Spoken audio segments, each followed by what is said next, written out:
Hi guys, వామ్ welcome. నా పేరు Purna, senior Python developer. So ఈ వీడియోలో మీకు కొన్ని రోడ్ మ్యాప్స్ గురించి చెప్తామని అనుకుంటున్నాను.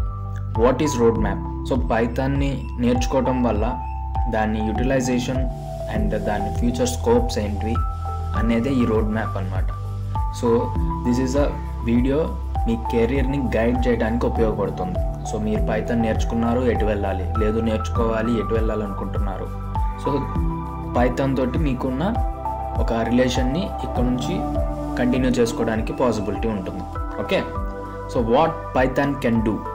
అసలు పైథాన్ ఏమేమి చేస్తుంది? మనకి తెలుసు పైథాన్ అడ్వాన్స్డ్ లాంగ్వేజ్ అని, హై లెవెల్ అని, ప్రోగ్రామింగ్ లాంగ్వేజ్ అని, అండ్ ఇది అన్ని ఏరియాస్లో ఉంది అని మనకి నార్మల్గా బేసిక్గా థింగ్స్ తెలుసు. బట్ పైథాన్ ఏమేమి చేయగలదు అంటే డేటా అనాలిసిస్ చేస్తుంది, automation, data visualisation, AI, artificial intelligence, prototyping, ML, web development and mathematics, workflows, system scripting, web applications and software development, ఇలాంటి ఎన్నో రకాల ఫీల్డ్స్లో పైథాన్ని యూజ్ చేస్తున్నారు.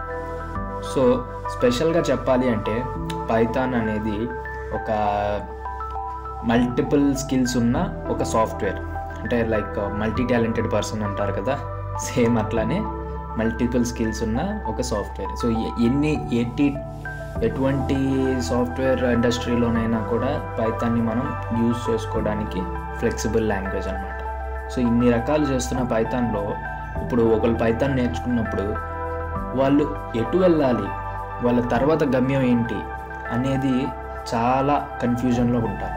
సో మనకి కొన్ని సెట్ ఆఫ్ థింగ్స్ ఉన్నాయి. సో నెక్స్ట్ స్లైడ్స్లో మనం చూద్దాము. The first one is road map for Python web frameworks. So web frameworks ఏమున్నాయో దానికి కావాల్సిన టూల్స్ని మీరు చూస్తున్నారు. Django, pyramid, Falcon, flask, bottle, web 2.5, next fast API, tornado, sonic, dash, ఇవన్నీ కూడా మనకి వెబ్ ఫ్రేమ్వర్క్స్. ఏంటి వెబ్ ఫ్రేమ్వర్క్స్ అంటే ఏపీఐ టెక్నాలజీ, ఇవి వినే ఉంటారు మీరు. సో ఇప్పుడు రీసెంట్లీ ఏపీఐ సర్వర్స్ అని డిఫరెంట్ టెక్నాలజీస్లో ఈ ఏపీఐ సర్వర్కి సంబంధించినవి ఇలాంటి పైథాన్తో ఉపయోగపడిన ఈ frameworks Django, pyramid, Falcon, flask, fast API, ఇలాంటివన్నీ ఆ ఏపీఐస్కి బాగా హెల్ప్ఫుల్ అవుతున్నాయి. ఓకే, సో ఏపీఐస్ ద్వారా ఎండ్ పాయింట్స్కి మనం రిక్వెస్ట్ పంపించడం, రెస్పాన్స్ తీసుకోవడం చాలా ఈజీ అనమాట. సో ఎవరికైతే వెబ్సైట్ డిజైనింగ్, అట్లానే back end technologies, full stack development, front end, back end రెండింటిని కలిపి, యాక్చువల్గా ఇవన్నీ బ్యాక్ ఎండ్కి సంబంధించినవి, but front end and back end integrate చేసే అప్లికేషన్స్ ఇవన్నీ కూడా. ఓకేనా? సో మీరు మీ పైథాన్ ప్రోగ్రామింగ్ ఉపయోగించుకొని వీటిలో మీ స్కిల్స్ని ప్రూవ్ చేసుకుంటే మీరు ఒక వెబ్ డెవలపర్ అవుతారు.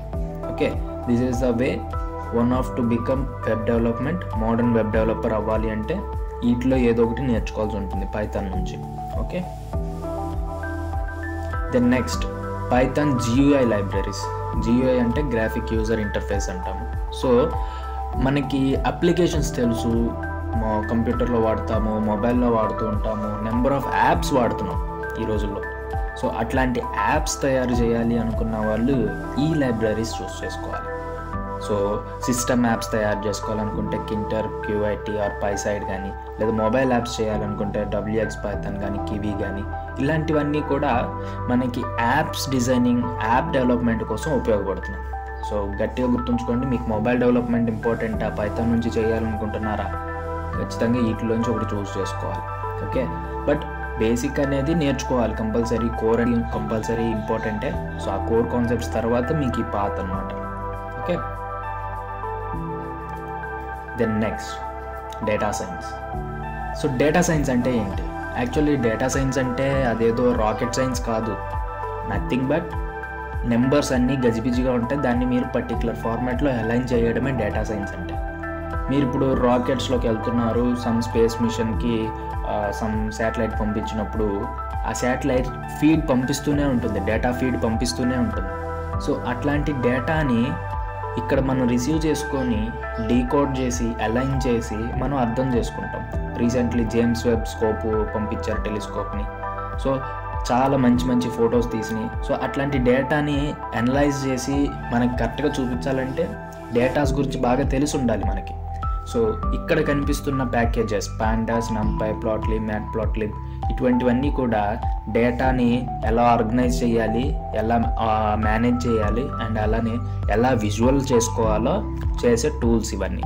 సో దీంతో మ్యాథమెటిక్స్ లాంటి operations, number of complex operations, even Euclidean algorithms ఇట్లాంటివన్నీ ఏవైనా కానీ ఇందులో ఇంప్లిమెంట్ చేయడానికి చాలా పాసిబిలిటీస్ ఉన్నాయి. ఓకే, సో నెక్స్ట్ వచ్చేసి machine learning and artificial intelligence.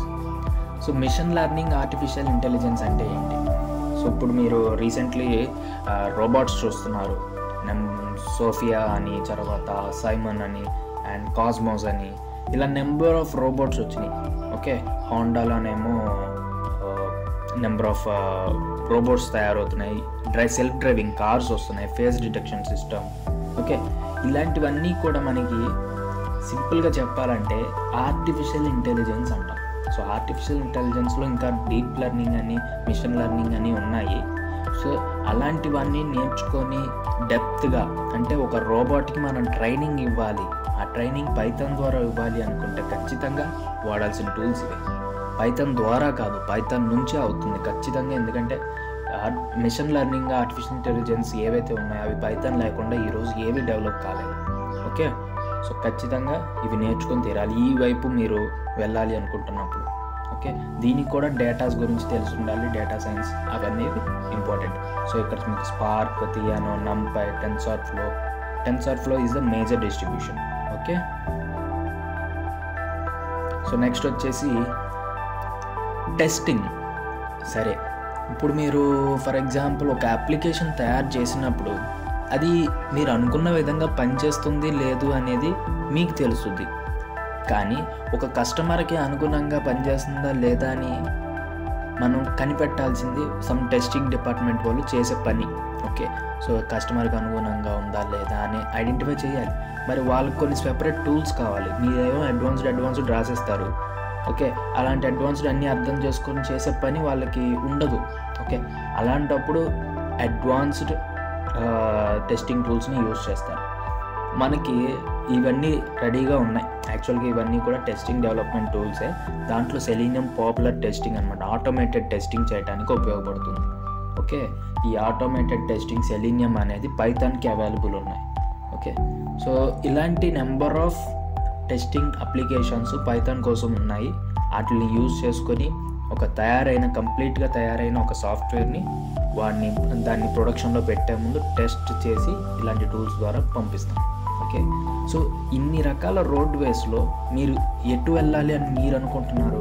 So tester అవుదాము అనుకుంటే ఇలాంటి టూల్స్ నేర్చుకోండి, లేకపోతే డేటా సైన్స్ అవ్వాలంటే నంపై, పాండాస్ అలాంటివి నేర్చుకోండి, లేదు ఏఐ వెళ్ళాలనుకుంటే టెన్సర్ఫ్లో లాంటివి నేర్చుకోవాలి, లేదు యాప్స్ కావాలి అనుకుంటే కింటర్స్, పీవైక్యూటీ, కివి ఇలాంటివన్నీ, లేదు వెబ్ ఫ్రేమ్వర్క్ కావాలంటే ఫ్లాస్క్, ఫాస్ట్ ఏపీఐ, డిజాంగో ఇలాంటివి నేర్చుకోవాలి. సో మీరు ఎటువైపు మీ కెరీర్ని చూస్ చేసుకుంటారో అటువైపు మాత్రమే ఈ టూల్స్ని ఉపయోగించుకోవడం జరుగుతుంది. ఇంకా బేసిక్ టూల్స్ చాలా ఉంటాయి, నెంబర్ ఆఫ్ లైబ్రరీస్ ఉంటాయి, అవన్నీ మీరు మధ్యలో నేర్చుకుంటారు. ఓకే, బట్ ఇవి మెయిన్ టూల్స్ అన్నమాట. ఓకేనా? సో ఐ హోప్ ఈ లెక్చర్ మీకు బాగా ఉపయోగపడుతుంది అనుకుంటున్నాను. Okay, take a good step with your Python career. Okay, thank you.